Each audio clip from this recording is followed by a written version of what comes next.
In the past week, President Donald Trump did something no other president has ever done. He forcibly pried truths from both the CIA and the Fed, two of the biggest monsters of the Washington swamp, within days of each other. First, he overrode objections from John Ratcliffe's CIA and backed Tulsi Gabbard's explosive exposure of the crimes of Barack Obama and his minions. Gabbard released documents showing how Obama and company resorted to treason to sabotage President Trump's first term. Obama unleashed a color revolution on the country right after that, which still poisons the minds of half our citizens. Shortly after coming into this position as Director of National Intelligence, I formed a special team to investigate this issue. I got to tell you, it wasn't easy. There were a lot of deep state obstacles that exist still within the intelligence community. But ultimately, we had a whistleblower who came forward that brought some critical pieces to this story. And we were able to discover these documents and find these documents that really pointed to President Obama directing his national security leaders in James Clapper and John Brennan to manufacture this January 2017 intelligence community assessment. Then on Thursday, President Trump went directly to the Fed to confront Chairman Jerome Powell with the Fed's incompetence. So we're taking a look, and it looks like it's about 3.1 billion. It went up a little bit, or a lot. So the 2.7 is now 3.1. I'm not aware of that. It just came out. Yeah, I haven't heard that from anybody at the Fed. Well, just I don't know who does it. You're including the Martin renovation. You just added our entire capital. Yeah, you just added in a third building. Is what that is. That's a third building. Well, no, but it's a building that's being built. The people who staged the coup against President Trump are in an uproar about Gabbard's continuing revelations. They say she doesn't know what she's talking about, and she is trying to distract from the real scandal concerning Jeffrey Epstein. Given that Tulsi Gabbard is unmasking the greatest scandal in American history, I think it's more likely the Epstein flap was a diversion and distraction from what they knew Tulsi Gabbard and Donald Trump were about to unleash. And of course, the Wall Street Journal is in a hissy fit over the president dissing the Fed. I'm Barbara Boyd, and I've been following the British coup against Donald Trump ever since it burst into public view in 2016. Similarly with the Fed, which works for Wall Street and the City of London and has never been independent. In today's wrap, I'm going to first talk to you about the new documents Tulsi released on Wednesday and her battle with the deep state's agents. I'm also going to detail yet again what we're still missing about the coup's real authors, our true enemy, the modern British financial empire. Then I'll talk about President Trump's humiliation of Jerome Powell at the Fed and how the Fed has made housing unaffordable. It's not just about interest rates, and solving the affordability crisis could very well determine the midterm elections. But before we dig in, please go to Promethean Action and subscribe. Become a member if you haven't already. Lots of you tune in and watch, and that's great. But you need to become part of our army of super informed patriots. This week, DNI, Tulsi Gabbard, House Intel Chair Rick Crawford, and President Trump finally freed the House Intelligence Oversight Report on Russiagate, which was completed in September of 2020. They freed it from the death grip of the CIA. It took President Trump's personal intervention to get the report declassified after John Ratcliffe's CIA tried a whitewash of CIA malfeasance, and Representative Crawford called the CIA out for that. President Trump declassified this report personally. He had done so also at the end of his first term, but the CIA refused to release it. You can see why they buried it. The House report details the complete lack of any evidence for the January 6, 2017 U.S. intelligence assessment ordered by Obama that Russia used cyber operations and social media to steal the 2016 election from Donald Trump. House investigators spent months at the CIA trying to substantiate that assessment. They found out it was a total lie, a complete fabrication ordered by Obama and manufactured by John Brennan with help from James Comey and James Clapper. That lie has been endorsed by the United States Senate and every mass media organization. Reporters got Pulitzers for repeating the lie. The U.S. Senate Intelligence Committee was in on Obama's crime and produced a fabricated report in 2020 to counter what the House had found. That report is now being revived by the criminals the House exposed. The so-called evidence, in quotes, is unlike anything I've ever seen in previous major political operations, up to and including the fabrications which produced the Iraq War. It consists of two reports previously rejected by the CIA as unreliable. One is from a Ukrainian who hated Trump and Russia. Another was from 2014, opining generally that Russians preferred Republicans at a time when Trump wasn't even a candidate. The third piece of evidence was a fragment of a sentence which no one could understand. That came from a lower-level Kremlin employee with no access to Putin, who was living openly in the Virginia suburbs. The last piece, of course, was MI6 agent Christopher Steele's dirty dossier.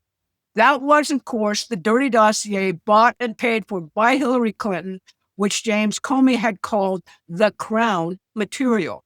But it had already been repudiated as garbage by his own FBI. Even the handpicked analysts fought Brennan. One of them confronted Brennan about Christopher Steele's total unreliability. Brennan brushed aside his claims by saying, yes, but doesn't it ring true? Brennan then lied to Congress about the dossier's use in the intelligence assessment, first in 2017 and then again in 2023. The report had stunning news about Hillary Clinton, based on purloined letters and emails the Russians had, which said her fellow Democrats were concerned about Clinton's, quote, intensified psycho-emotional problems, characterized by, quote, uncontrolled fits of anger, aggression, and cheerfulness, and that she was on a daily regimen of heavy tranquilizers. They also said Clinton had multiple serious health issues. But the Russians never released those emails. They held them back for use when Clinton became president, because that's what they thought was going to happen. Now, this fight really shows that the deep state isn't neutralized yet, which is hardly surprising. Tulsi keeps saying she is fighting the deep state every single day as she attempts to provide transparency and accountability to the American people.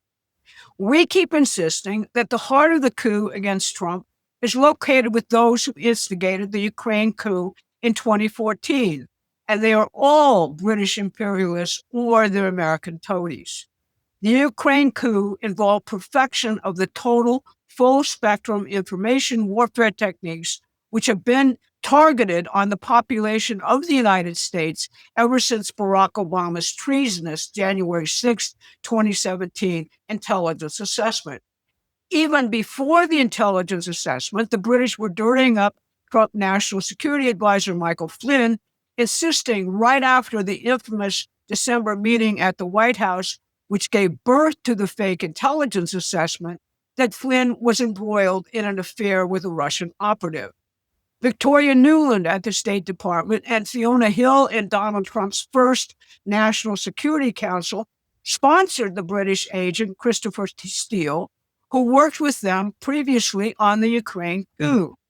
NATO's Atlantic Council, perhaps British intelligence major foothold in Washington, D.C., was a central coordinating point for the Ukraine coup and the coup against Trump, including his first phony impeachment over Ukraine.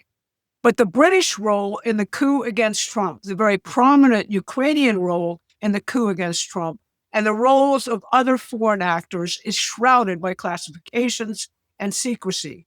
Those roles have to be investigated and declassified if we're really going to dismember this Leviathan. The real enemy is the modern British financial empire and its offshore dirty money launderies. That empire operates like a cancer primarily in New York, California, and Washington, D.C. Okay, so let's take up how the president humiliated the Fed. I'm sure most of you enjoyed watching the video of President Trump humiliating Fed Chair Powell on Thursday. against the backdrop of the $3.1 billion renovation of the Fed's building, or Washington's Taj Mahal, as many call it. But the president's main objective was to get the Fed to lower interest rates, which are both accelerating the growth of the national debt and making the national housing crisis much more difficult to solve. Until Richard Nixon destroyed the post-war Bretton Woods system in 1971, housing costs and wages increased at approximately the same rate. They rapidly diverged after that because of the imposition of the illusion of a post-industrial society. We stopped building things. Wages collapsed as good-paying jobs were outsourced, and the banks stopped making real loans. They made their money speculating on worthless paper, and the Fed fueled all of that. That led to the financial collapse of 2008, centered on worthless mortgages. Americans lost their homes, but the Fed bailed out the banks, Wall Street, London, and Brussels, creating our present debt spiral.